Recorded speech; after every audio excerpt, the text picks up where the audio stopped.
Além disso, uma cesta se pendurava sobre o encosto da cadeira, na qual ele tentou em vão içar sua irmã, confiante demais que com devoção feminina permitiu que sua cabecinha fosse batida até ser resgatada, quando o jovem inventor indignado comentou: Ora, mana, a minha içadora, tô tentando puxar ela.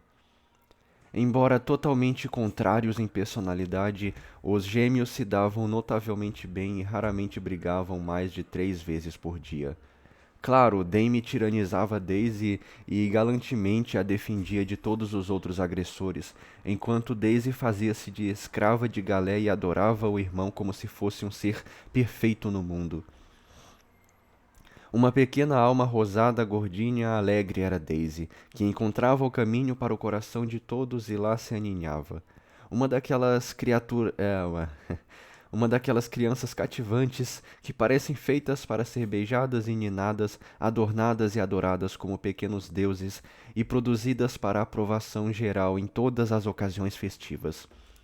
Suas pequenas virtudes eram tão doces que ela teria sido bastante angelical se algumas pequenas travessuras não a tivessem mantido deliciosamente humana. Sempre fazia bom tempo no mundo dela, e todas as manhãs ela saía correndo até a janela vestindo sua pequena camisola para olhar para fora e dizer, fizesse chuva, fizesse sol. Oh, dia buito, dia buito!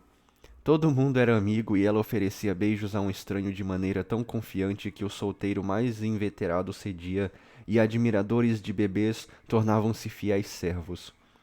Eu amo a todo mundo, ela disse uma vez, abrindo os braços com a colher em uma mão e a caneca na outra, como se estivesse ansiosa para abraçar e cuidar de todo o mundo. Quando cresceu, sua mãe começou a sentir que o ninho de pombinhos seria abençoado pela presença de uma moradora tão serena e amorosa como aquela que tinha ajudado a transformar a velha casa em lar, e rezou para que fosse poupada de uma perda como a que lhes vinha ensinando quanto tempo eles tinham cuidado de um anjo sem saber. Seu avô sempre a chamava de Beth, e a avó cuidava dela com dedicação incansável, como se tentando espiar algum erro do passado que nenhum olho senão dela podia ver. Dame, como um verdadeiro Yankee, era de veia curiosa, querendo saber tudo e muito mais. Querendo saber tudo e muitas vezes ficando muito perturbado porque não conseguia respostas satisfatórias para o seu perpétuo porquê. Ele também tinha uma inclinação filosófica, para a grande alegria do seu avô, que costumava manter conversas socráticas com ele, nas quais o aluno precoce ocasionalmente vencia o professor para a indisfaçável satisfação das mulheres da família. O que faz minhas pernas andarem, vovô?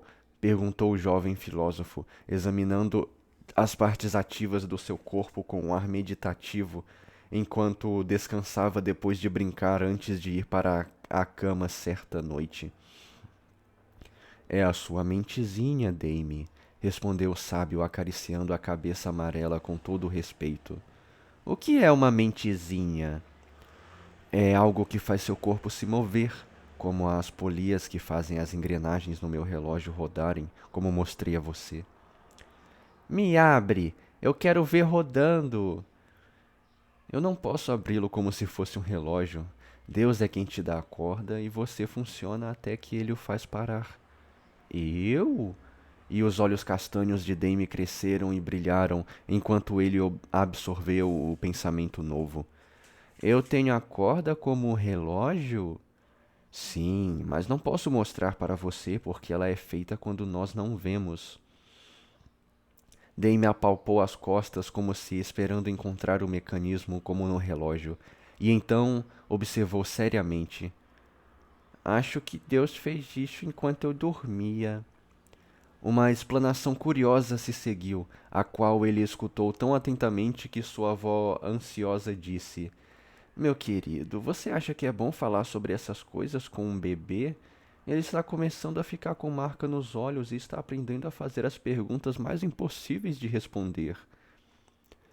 Se ele tem idade o bastante para fazer a pergunta, é velho o bastante para receber respostas verdadeiras. Não estou colocando os pensamentos em sua cabeça, só estou ajudando-o a desdobrar os que já estão nela. Essas crianças são mais sábias do que nós, e não tenho dúvida de que o menino entende cada palavra que eu disse a ele. Agora, Dame, diga-me onde você guarda sua mente. Se o menino respondesse como Alcebíades, pelos deuses, Sócrates, não posso dizer, o avô não se surpreenderia. Mas quando depois de ficar de pé por um momento sobre uma perna só, como uma jovem e meditativa cegônia, ele afirmou calmamente que ficava em sua barriguinha. O velho cavalheiro só conseguiu se juntar à risada da vovó e dispensar a aula de metafísica.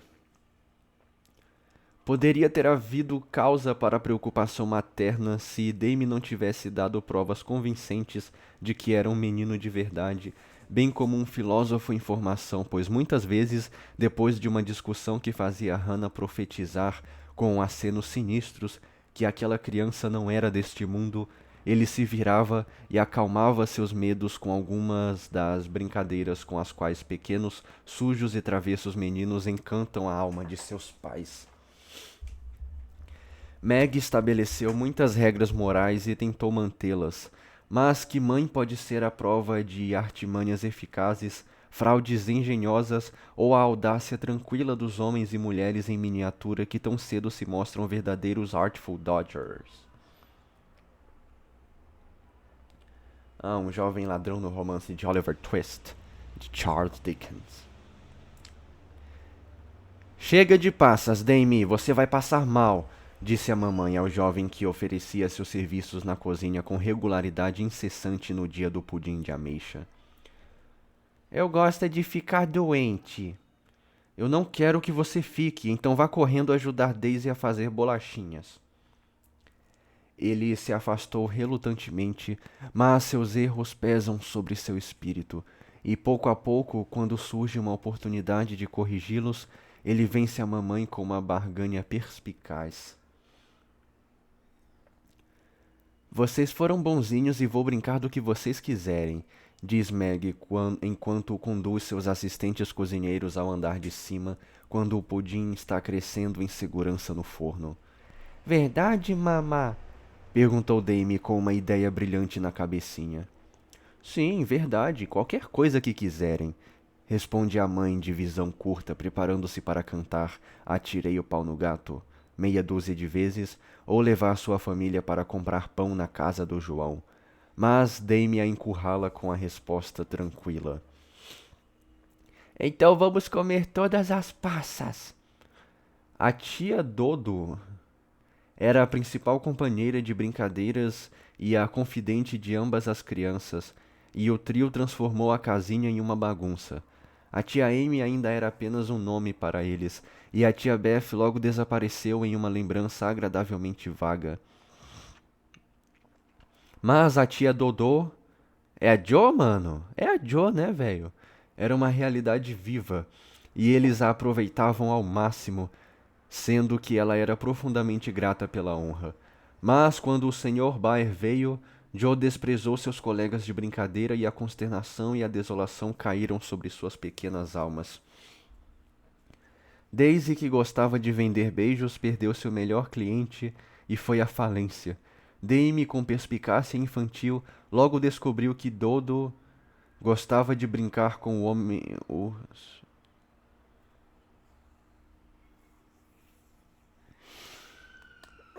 mais do que com eles.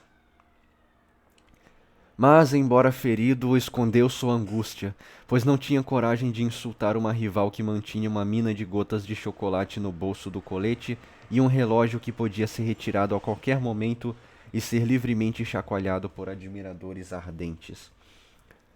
Algumas pessoas poderiam considerar essas graciosas liberdades como subornos, mas Dame não as via assim, e continuou a enaltecer o homem-urso com uma afabilidade pensativa, enquanto Daisy lhe concedia suas pequenas afeições na terceira posição, e considerava os ombros dele seu trono, o braço seu refúgio, e os presentes tesouros de muito mais valor.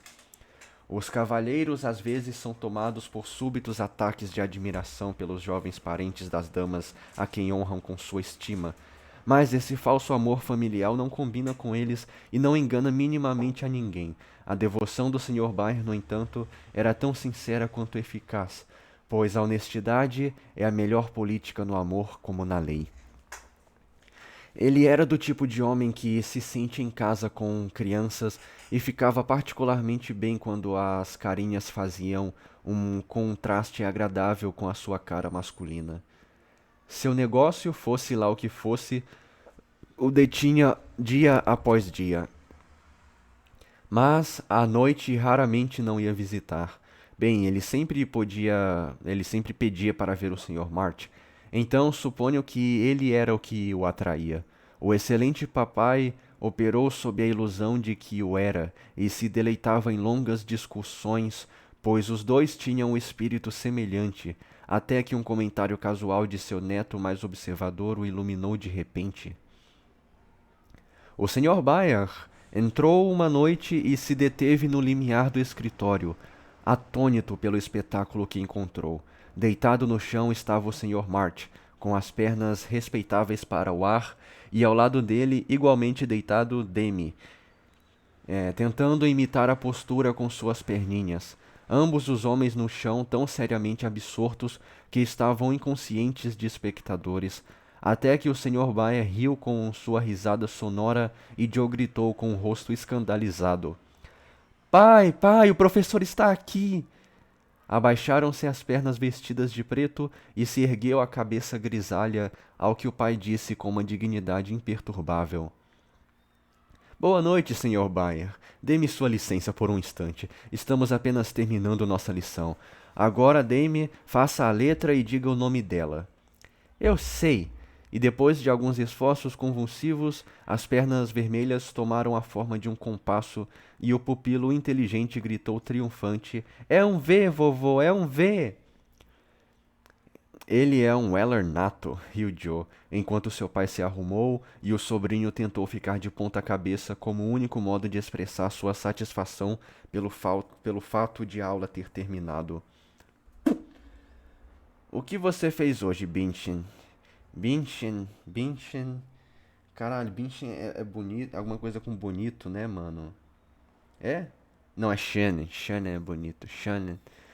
Binchin. É pãozinho? Pãozinho? É um pãozinho? Sei lá que porra. Garotinho?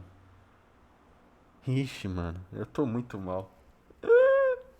Não lembro mais nada de alemão, por quê? O que você fez hoje, garotinho? Perguntou o Sr. Bayer, pegando o ginasta. Eu fui ver a Mariazinha. E o que você foi fazer lá? Eu beijei ela, começou Dame com franqueza. Puta! Começou cedo?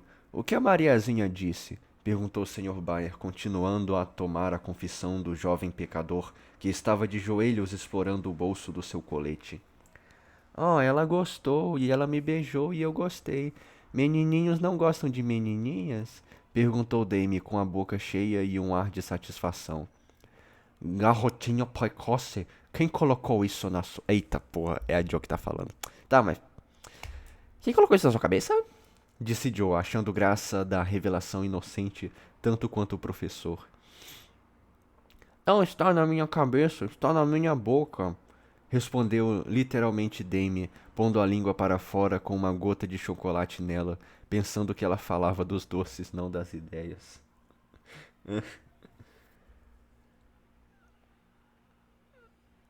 Tá. Devias guardar algumas para tua amiguinha, doces para as doces, Manling. E o Sr. Bayer ofereceu algumas gotas a Joe com um olhar que a fez pensar se chocolate não era o néctar dos deuses. Dame também viu o sorriso, ficou impressionado por ele e indagou.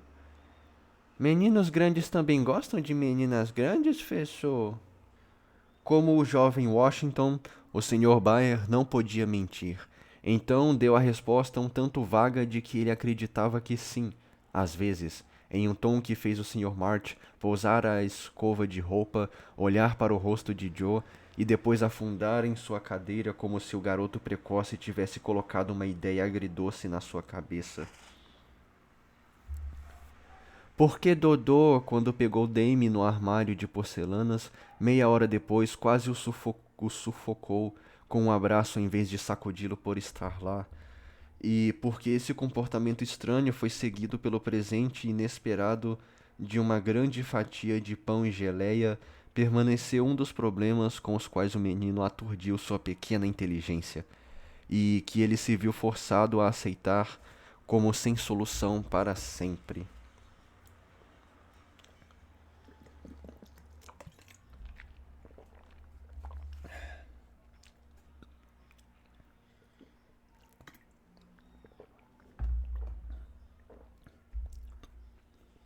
Sob o guarda-chuva.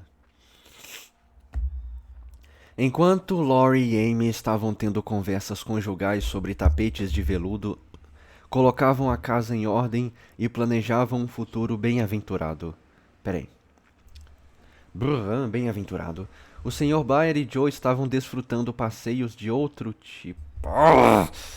Eu vou dropar esse livro, eu juro pra você que eu dropo. Ao longo de estradas lamacentas e campos ensopados. Sempre passeio quando cai a noite, e não sei por que deveria desistir da ideia só porque encontro o professor no caminho, disse Joe para si mesma depois de 2 ou 3 encontros. Pois embora houvesse 2 caminhos para Meg, qualquer que fosse o que ela pegasse, com certeza o encontraria indo ou voltando.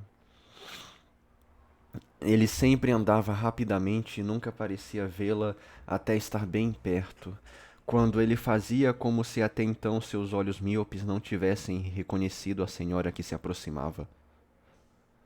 Então, se ela estava indo para Meg, ele sempre tinha algo para os bebês.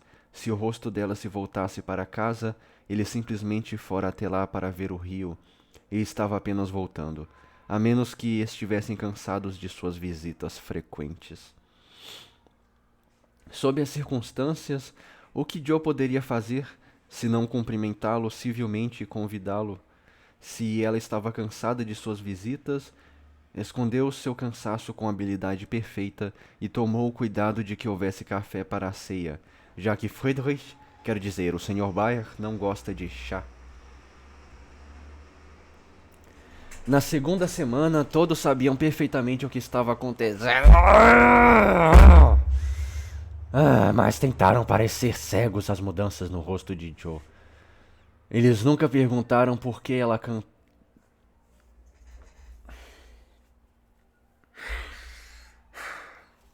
Tá bom, eu vou ler isso daqui ignorando tudo isso. Eu vou ler isso daqui ignorando tudo. Tudo. Quando chegar no ponto que eu não puder ignorar mais, que for o ápice, eu dropo. Eu dropo e adeus, Little Women.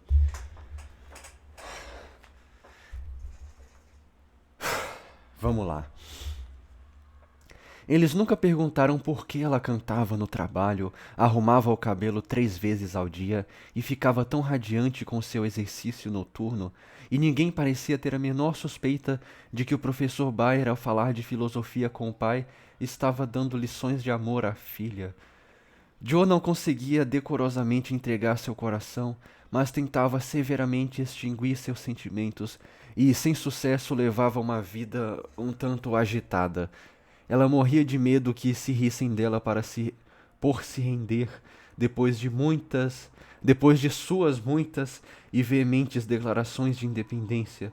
Laurie era seu pavor especial, mas graças à nova gerente ele se comportava com uma dignidade honrável. Nunca chamou o Sr. Bayer de um belo amigo em público, nunca aludiu nem da maneira mais remota à aparência aprimorada de Joe, ou expressou a menor surpresa ao ver o chapéu do professor na mesa dos Mart quase todas as noites. Mas ele exultava em segredo e ansiava pelo momento em que poderia dar a Joe uma bandeja com a imagem de um urso e um bastão sobre ela como um brasão apropriado. Por uma quinzena o professor veio e foi com uma regularidade de Tá difícil. Tá difícil, meu Deus do céu, tá difícil. De apaixonada. Então ele ficou ausente por 3 dias completos e não deu nenhum sinal de vida. Um procedimento que fez que todos parecessem sérios e Joe se tornasse pensativa primeiro e depois, ai do romance muito ranzinza.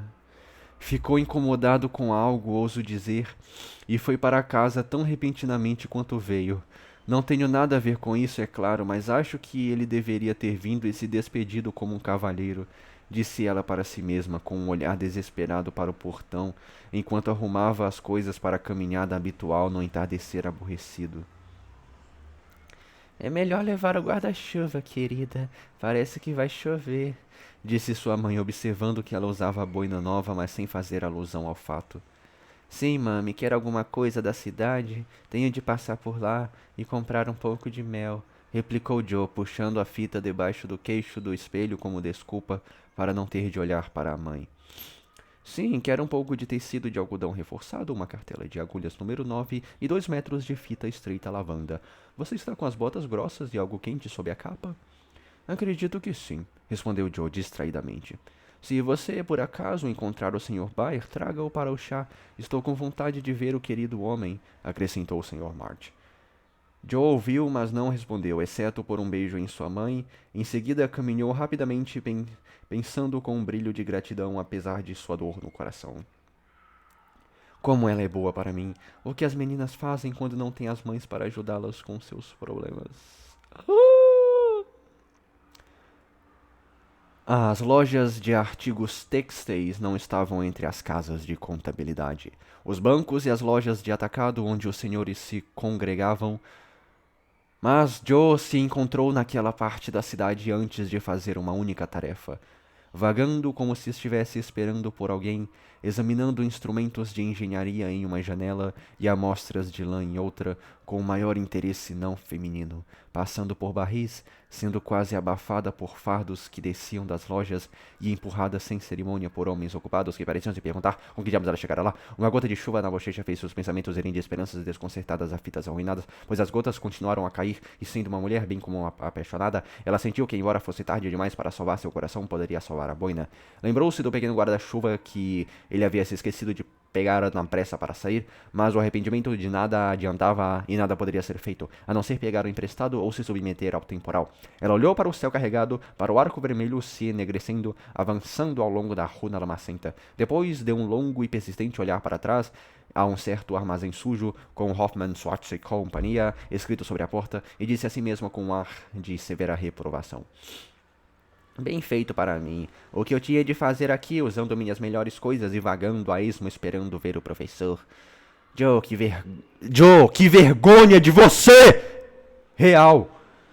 Não, você não vai lá pedir um guarda-chuva emprestado ou descobrir onde ele está perguntando aos seus amigos. Você vai se afastar e fazer o que precisa embaixo de chuva. E se você morrer e estragar a boina, não é nada menos do que você merece. Sim, Joe, você merece morrer agora, exatamente. Você que tinha que ter morrido e não a Beth. Vamos em frente. Oh, meu Deus.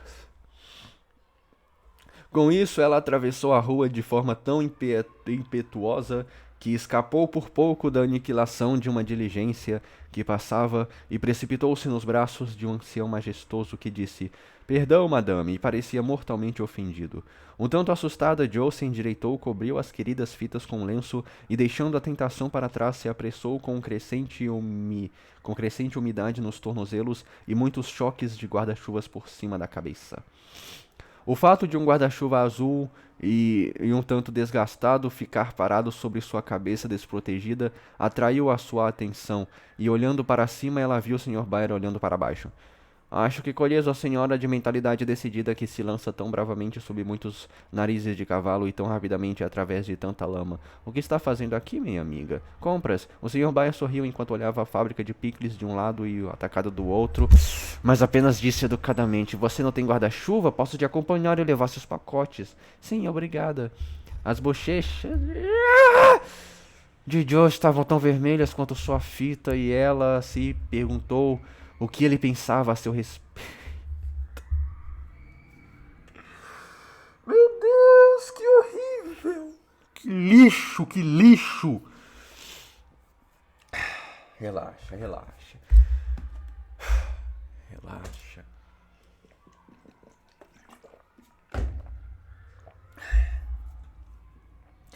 E ela se perguntou o que ele pensava a seu respeito, mas não importava, pois em um minuto ela se viu caminhando de braço dado com seu...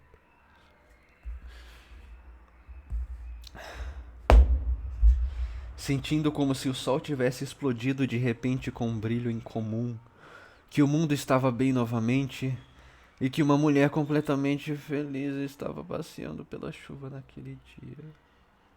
Nós pensamos que você tivesse partido, disse Joe apressadamente, pois sabia que ele estava olhando para ela. Sua boina não era grande o suficiente para esconder o rosto, e ela receava que ele pudesse pensar que a alegria a atraía de maneira indecorosa. Você acha que eu partiria sem dizer adeus aos que foram tão gentis comigo? Ele perguntou de maneira tão repreensiva que ela sentiu como se o tivesse insultado com a sugestão e respondeu com sinceridade.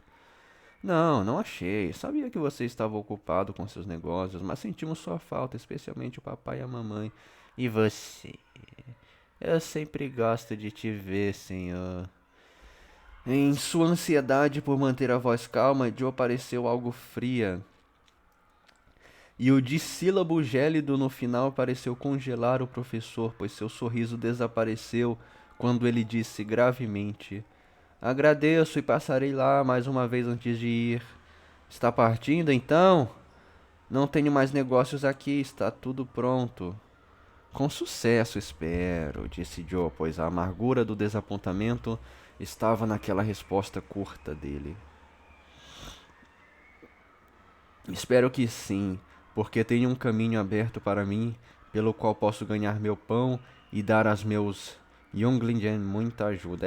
Isso aqui é coisa de jovem. Younglingen é coisa de jovem, não sei o que. Garotos. Meninos. Meninos.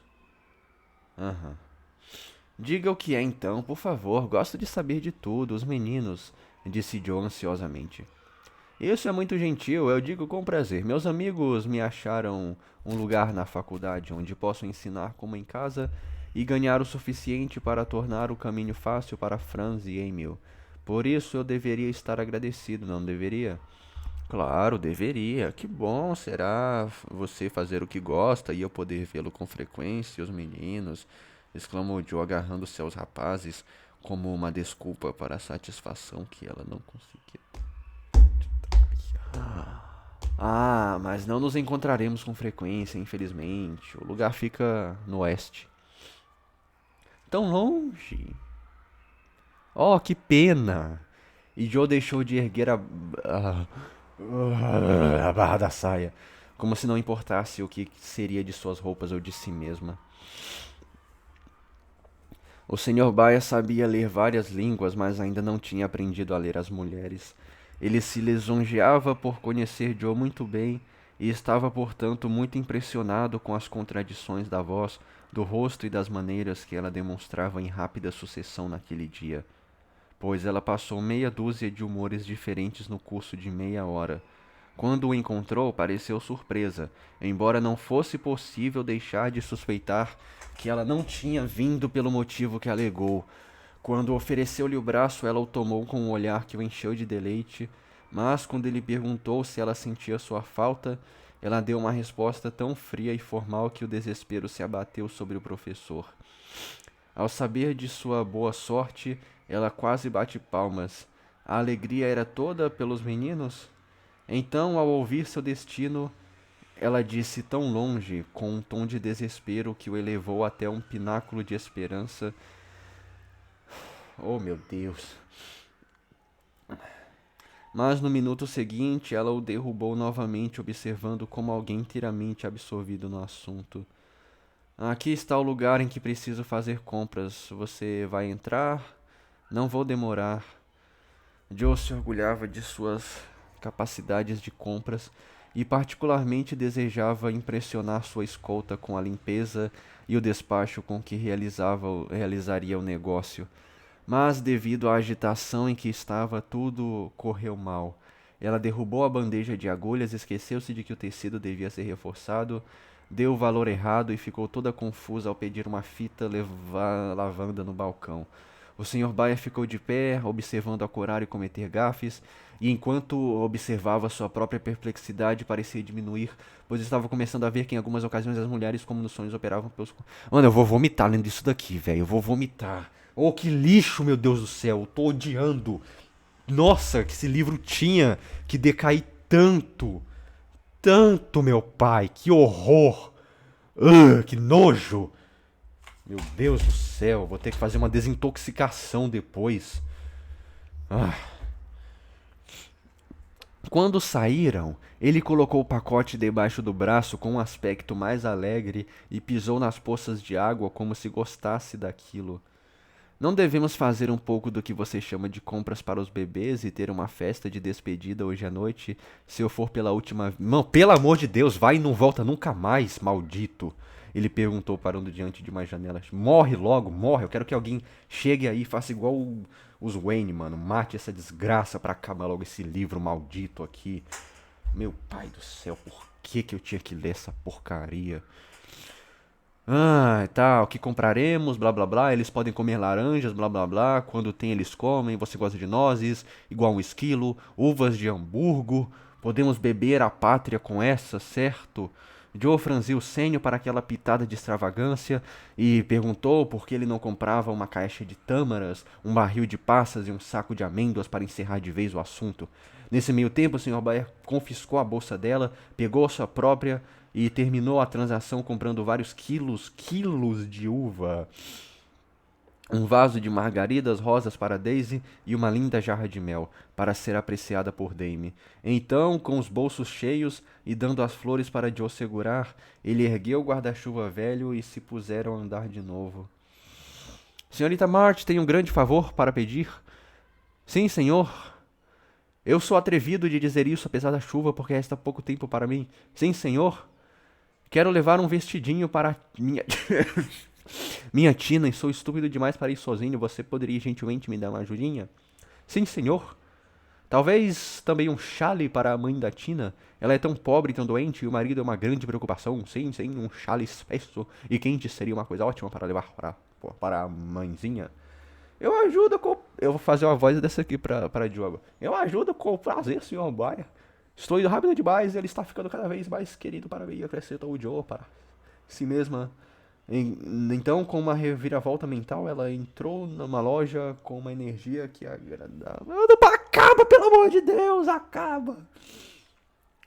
O Sr. Bayer deixou encarregada de tudo. Eu vou chamar só de Bayer agora. Vou chamar de Bayer de Munique. Bayer de Munique deixou encarregada de tudo. Então ela escolheu um belo vestido para a Tina e depois pediu os chales. O funcionário, sendo um homem casado, condescendeu em se interessar. Ah, vai, morre, morre, morre, morre, morre. Morre, morre, morre. Morre, morre, morre, morre, morre, morre, morre, morre. Morre, morre, morre, morre, acaba. Sim, é tarde, estou muito cansada. A voz de Joe saiu mais emotiva.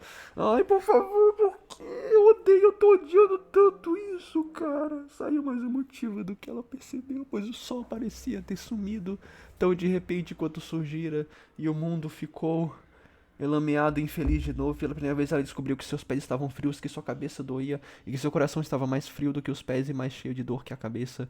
O bairro de Munique estava indo embora, ela só gostava dela como amiga, tudo era um erro e quanto mais cedo acabasse melhor. Com essa ideia na cabeça, ela parou o ônibus que se aproximava com um gesto tão apressado que as margaridas caíram do pote e ficaram gravemente danificadas. Esse não é o nosso ônibus, disse o bairro de Munique, acenando para que o veículo cheio partisse e parando para pegar as pobres florzinhas.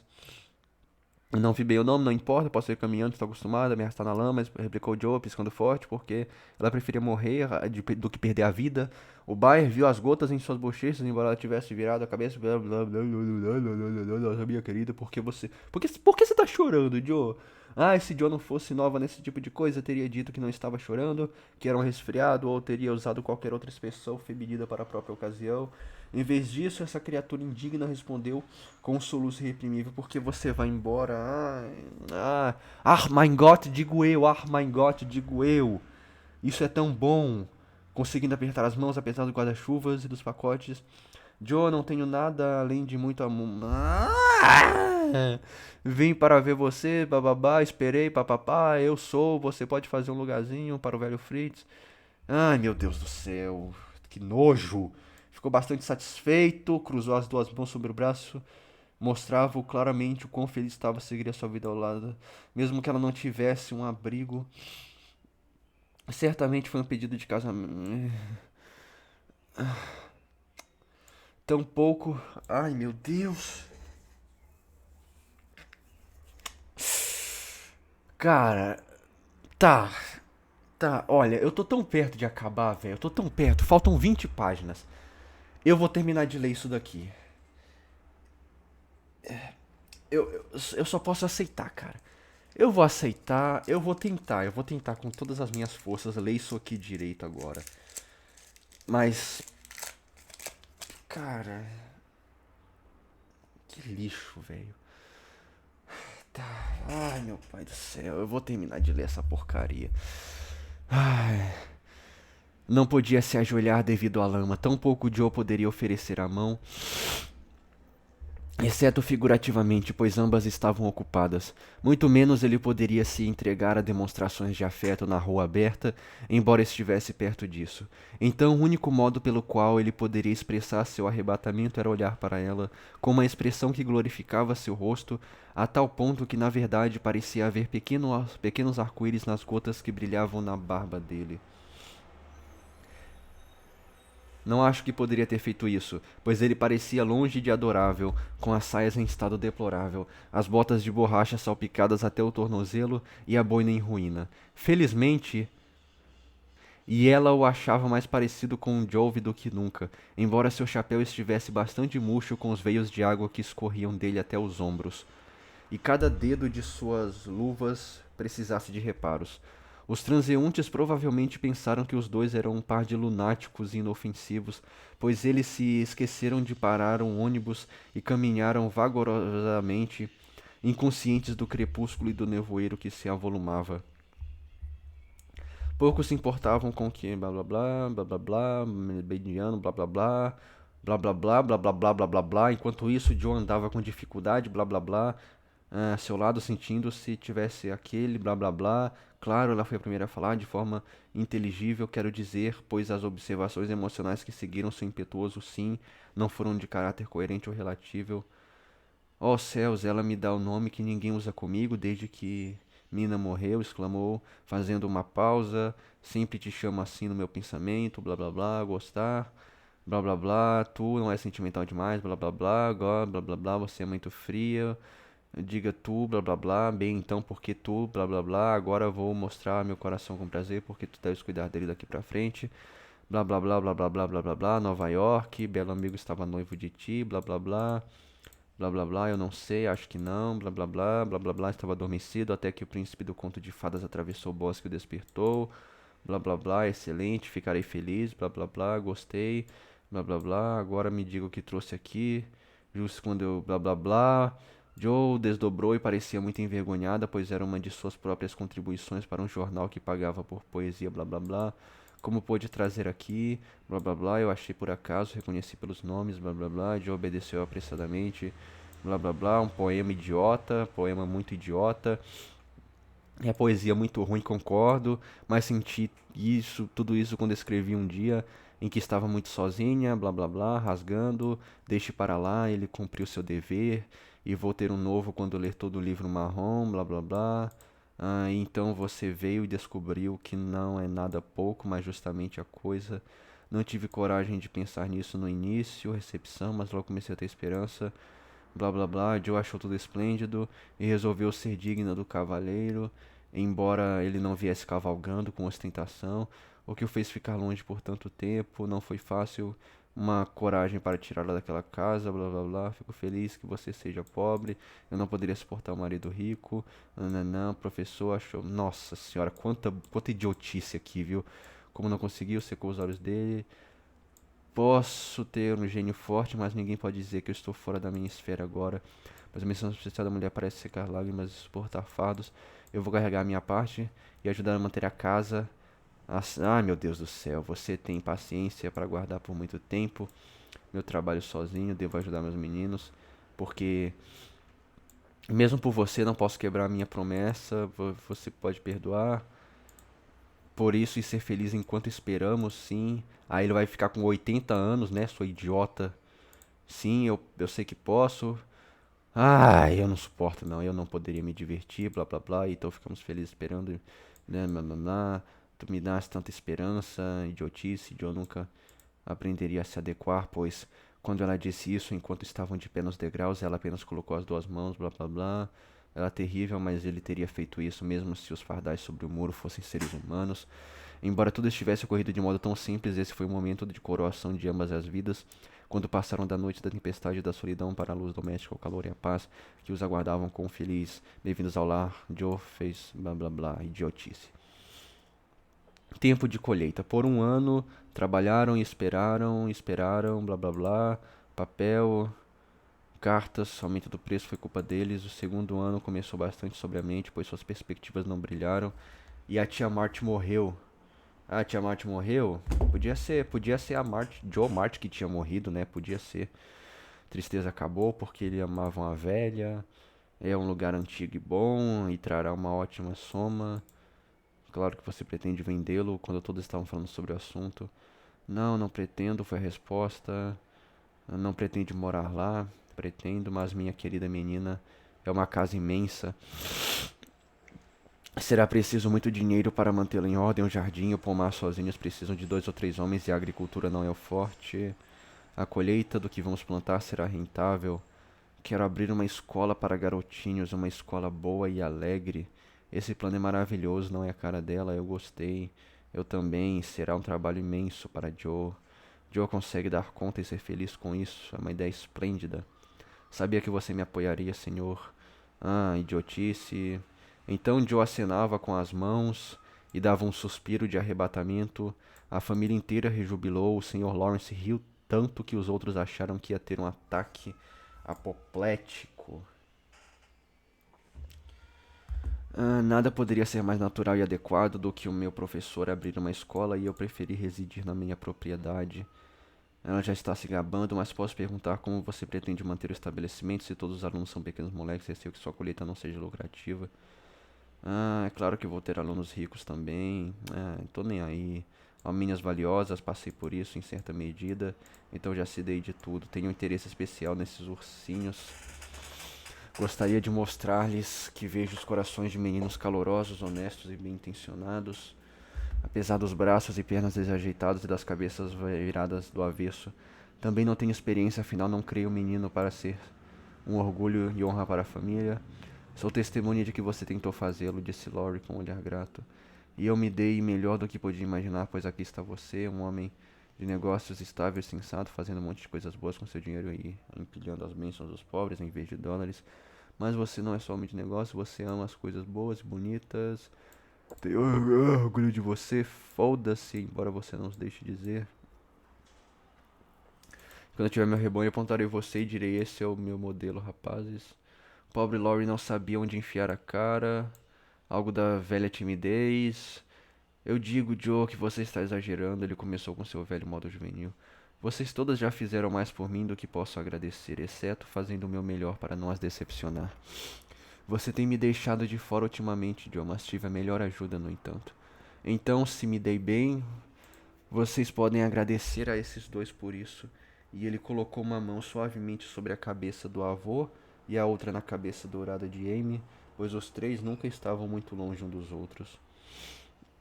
Realmente acho que as famílias são a coisa mais bonita de todo o mundo, explodiu Joe, que estava em um estado de espírito incomumente animado naquele momento. Enquanto eu tiver a minha, espero que ela seja tão feliz quanto as três que conheço e amo tanto. Ah, estivessem aqui.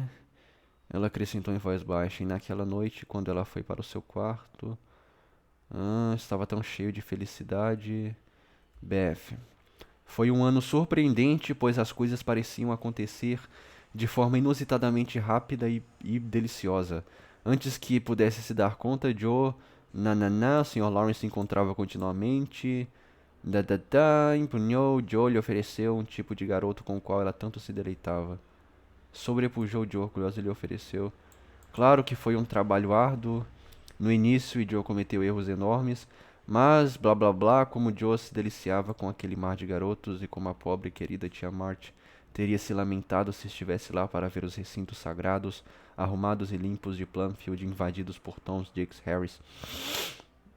Havia uma espécie de justiça poética nisso, afinal a velha tinha sido o terror dos meninos no raio de quilômetros, e agora os exilados se divertiam livremente em ameixeiras proibidas, chutavam o cascalho com botas profanas, não aprovadas e jogavam cricket no grande campo, onde a irritável vaca com chifre dobrado costumava convidar jovens precipitados a ir e ser arremessados. Tornou-se uma espécie de paraíso para meninos e Laurie sugeriu que ele deveria ser chamado de... Tomar no cu. O local nunca se tornou uma escola de moda e o professor não conseguiu uma fortuna. Um lugar alegre e familiar para meninos que precisavam de ensino, cuidado e carinho. Todos os quartos do casarão logo ficaram cheios. Cada pequena parte de terra no jardim logo tinha seu proprietário.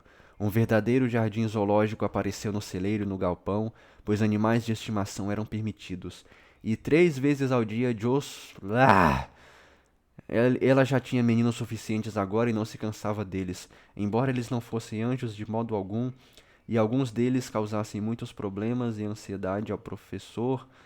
Ai, meu Deus, mais sua fé, blá blá blá.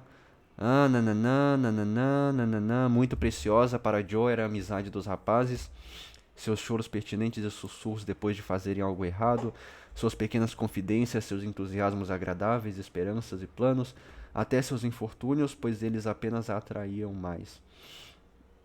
Havia meninos lentos e tímidos, fracos, rebeldes, zumbiam, gaguejavam, um ou dois coxos, um pequenino e alegre quadradão. Por que quadradão? Aquele que tem um quarto de sangue... Quê? O que era pra isso aqui significar? Quadrarão, quadrarão. Tem um quarto de sangue negro. Como assim sangue negro? O cara é o Venom? Que não era aceito em nenhum lugar, mas que foi bem-vindo ao... Embora algumas pessoas tinham previsto que sua admissão arruinaria a escola. Sim, Joe era uma mulher muito feliz lá, apesar do trabalho árduo, de muita ansiedade e de alguma algazarra perpétua. Ela gostava muito daquilo e achava o aplauso de seus filhos muito mais satisfatório e achava o aplauso de seus filhos mais satisfatório do que qualquer elogio do mundo, pois agora ela só contava histórias para o seu rebanho de entusiastas e admiradores. Com o passar dos anos, 2 pequenos rapazes vieram aumentar sua felicidade. Rob, que recebeu o nome do vovô, e Terry, um bebê feliz que parecia ter herdado o temperamento radiante. Pro inferno. Crescer vivos naquele redemoinho de meninos era um mistério. Havia muitos feriados em Plumfield, e um dos mais deliciosos era a colheita anual de maçãs. 5 anos após o desastre, né? Uma dessas fecundas festas foi realizada. Em um suave dia de outubro, quando o ar estava cheio de um frescor emocionante que fez os espíritos se animarem e o sangue dançar saudavelmente nas veias. O antigo pomar usava seu traje de férias. Solidagos e ásteres decoravam as paredes cobertas de musgo, gafanhotos pulavam rapidamente na grama seca e grilos chilreavam como flautistas em um banquete. Esquilos estavam ocupados com sua pequena colheita. Os pássaros gorjeavam seu adeus dos amieiros na estrada, e cada macieira estava pronta para lançar sua chuva de maçãs vermelhas ou amarelas ao primeiro chacoalhão.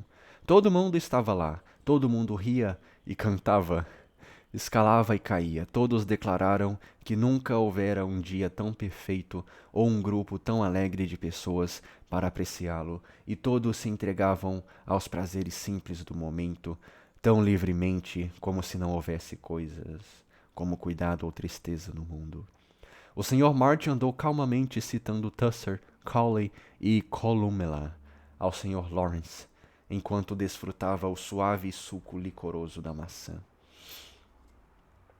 Blá blá blá, tô nem aí pra esse caba. Laurie dedicou-se aos pequenos, carregou sua pequena filha em um cesto, ergueu Daisy para que visse os ninhos dos pássaros e impediu que o aventureiro Rob quebrasse o pescoço. A senhora March e Meg sentaram-se entre as pilhas de maçãs com um ar de Pómonas. Pómonas, divindade romana dos pomares, classificando as contribuições que continuavam a ser despejadas, enquanto Amy, com uma bela expressão maternal no rosto, fazia esboços dos vários grupos e cuidava de um rapazinho pálido que a admirava apoiado em sua pequena muleta. Joe se sentia em casa naquele dia e corria com o vestido preso e o chapéu em qualquer lugar na cabeça, e o bebê deixado do braço, pronta para qualquer aventura que pudesse aparecer. O pequeno Terry levava uma vida encantada, pois nada acontecia com ele, e Joe nunca ficava apreensiva quando ele era erguido a uma árvore por um rapaz, levado nas costas de um outro para galopar, ou era alimentado com maçãs azedas por seu pai indulgente, que operava sob a ilusão germânica de que os bebês podiam digerir qualquer coisa, de repolho em conservas a botões, pregos e seus próprios sapatinhos. Vai lá, ô imbecil, vai dar prego pra criança comer, vai. Ela sabia que o pequeno Terry voltaria a aparecer com o tempo, seguro e rosado, sujo e sereno, e ela sempre o recebia de volta com uma calorosa saudação, pois Joe amava seus bebês com ternura. Às 4 horas ocorreu uma calmaria e as cestas permaneceram vazias, enquanto os colhedores de maçã descansavam e comparavam machucados e contusões. Então Joe e Meg, com um destacamento de meninos maiores, prepararam a refeição na grama, pois um chá ao ar livre era sempre a alegria que corava o dia. A terra literalmente jorrava leite e mel em tais ocasiões, pois os rapazes não precisavam sentar-se à mesa, mas podiam comer como quisessem. A liberdade era um molho mais benquisto pela alma juvenil. Eles aproveitaram o privilégio raro ao máximo, pois alguns faziam um experimento agradável de beber leite de ponta cabeça, outros davam um charme ao jogo de pular carniça, comendo torta nos intervalos da partida. Biscoitos eram semeados pelo campo e os restos de maçãs empoleiravam-se nas árvores como um tipo de pássaro. As meninas tinham uma festa de chá privada e Ted vagava entre os comes e bebes ao seu bel prazer.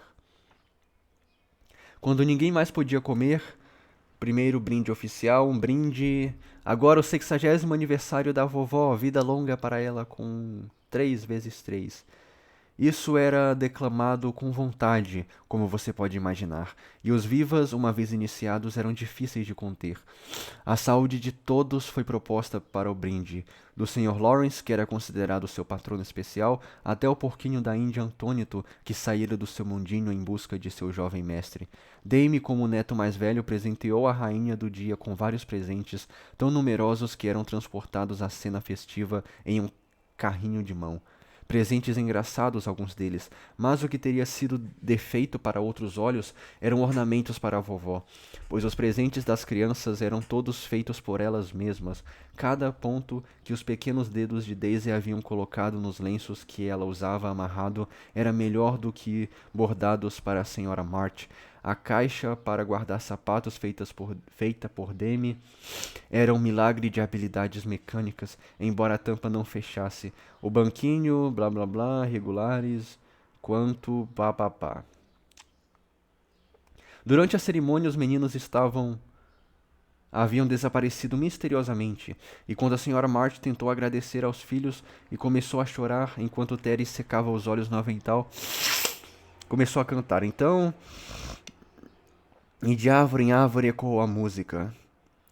Cantavam com todo o coração a pequena canção que Joe escrevera.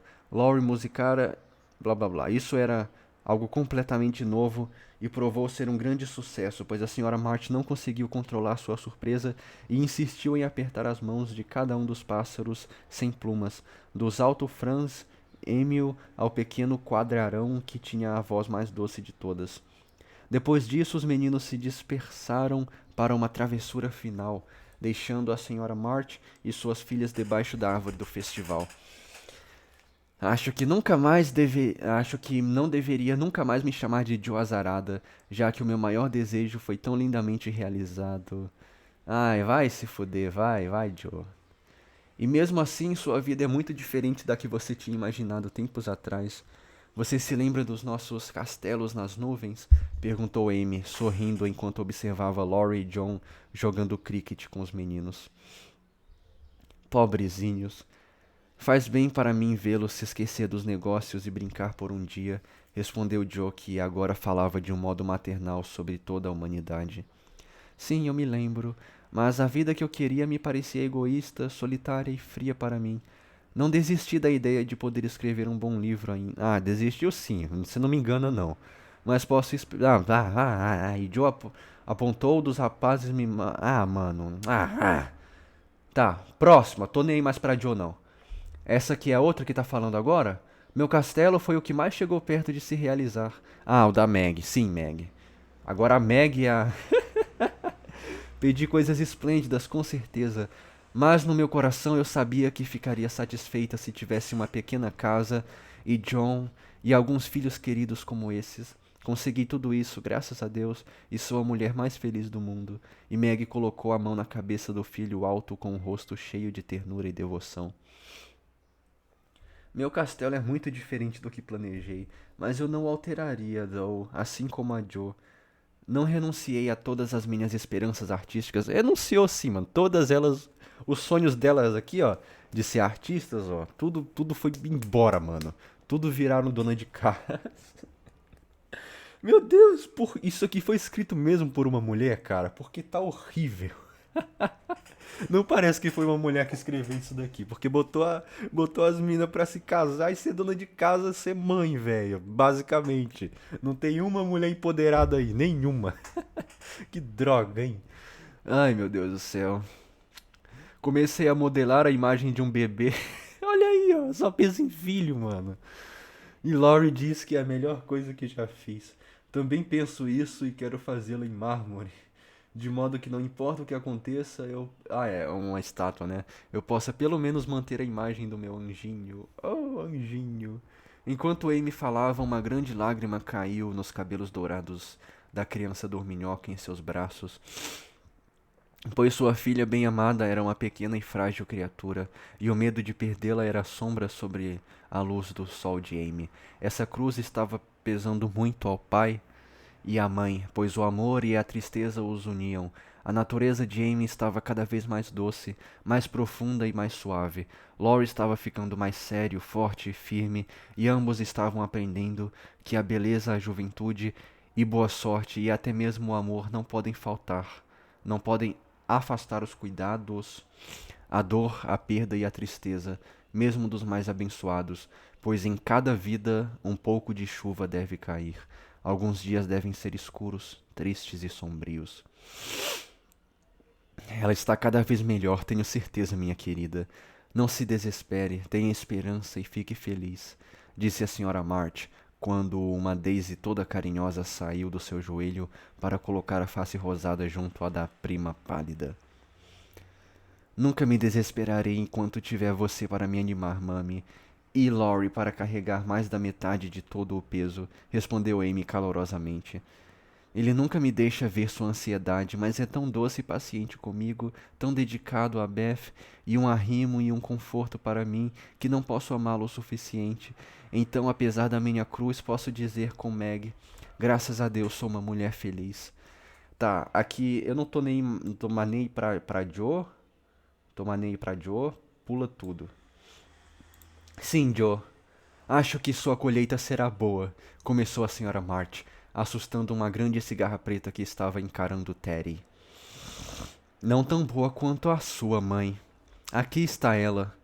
E nunca poderemos agradecer o suficiente pela paciente semeadura e pela colheita a que você se dedicou, exclamou Joe com a implacável impetuosidade que ela nunca deixaria. Espero que haja mais trigo e menos ervas daninhas a cada ano, disse Amy suavemente. Um grande feixe, Mas eu sei que há espaço no seu coração para ele, mami, acrescentou a voz macia de Meg.